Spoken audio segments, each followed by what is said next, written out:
5 seconds and try to remember the day of our birth. Can you remember? Barely impossible, right? But I do have some memories about that.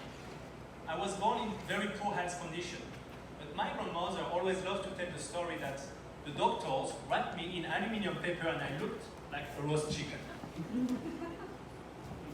I grew up still with some health issues, especially related to my eyes. When I was a kid, my eyes were like this.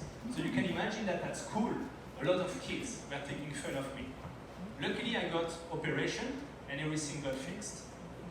In 1995, when I was 10 years old, I am the kid there with the yellow jacket doing stupid stuff. I became a storyteller, inventing a story, telling everyone that I was born in China, that I was born in Shanghai. I didn't know why at that time. But in 2008, when I moved to China for the first time, I really fell in love with this city. I really felt that I could belong to this place.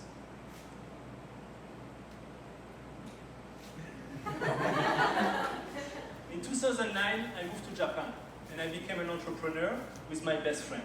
We had an amazing idea. We wanted to do business and try something new. So we wanted to sell a very cool product to Japanese, a very French product to Japanese, that is a crepe. The business was good, but my association, my partnership with my best friend was a disaster. It was very negative, very pessimistic, and really affected my mind. I was living abroad, I was alone, and every day I was receiving bad energy. But from that, I learned the importance of being surrounded, especially when you're abroad, of positive people, optimistic people. And that's my first lesson about mobility. In 2010, I decided to come back to Shanghai. And I created a website called Shanghai Gossip, Shanghai Babble. So the idea was quite simple. You could take your phone and share any funny stories that could happening around you. So from your mobile phone, you see this guy, for example, in a train station, you take a picture, you share it. It was really fun, but very dangerous, very sensitive. I didn't want to end up in jail.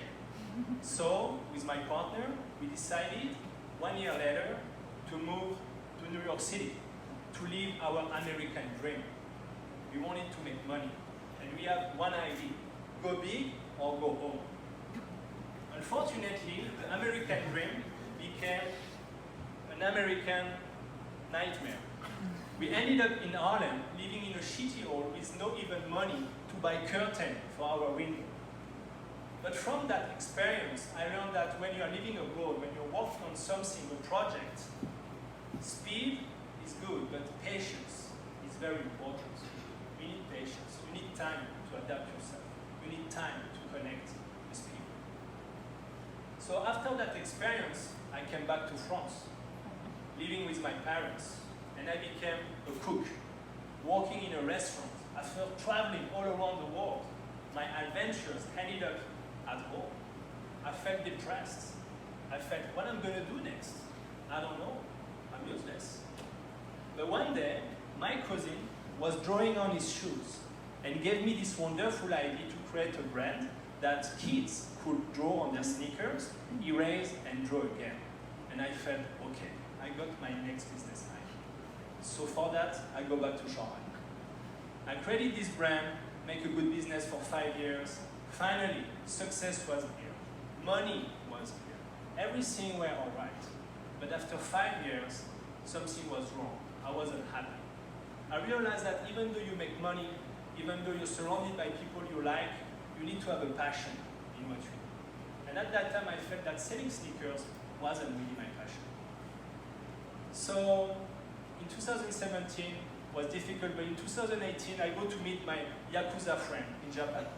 That now is a normal guy, but he taught me how to find my ikigai. Ikigai in Japanese is your purpose in life. And so I reflect on my experience. And in 2019, I decided to become a happiness architect in education, trying to make people happy, helping them to build their self-confidence. And using those 3 key lessons from my mobility experience, surround yourself with the right people, be patient, having a passion in what you do, helping other people to follow the same things. So I used to be a roast chicken, and now my role is to share the story with you about my mobility. So I want to ask you, if you ever have to share your mobility story, your key takeaway from your experiences around the world, think about it. What could be the 3 most important lessons that you would like to share? Thank you.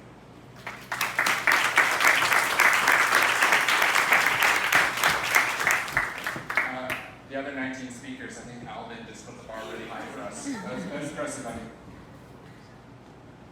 Oh, I have to tell you again. I will be having other slides for the transition, don't worry. But some people just came in,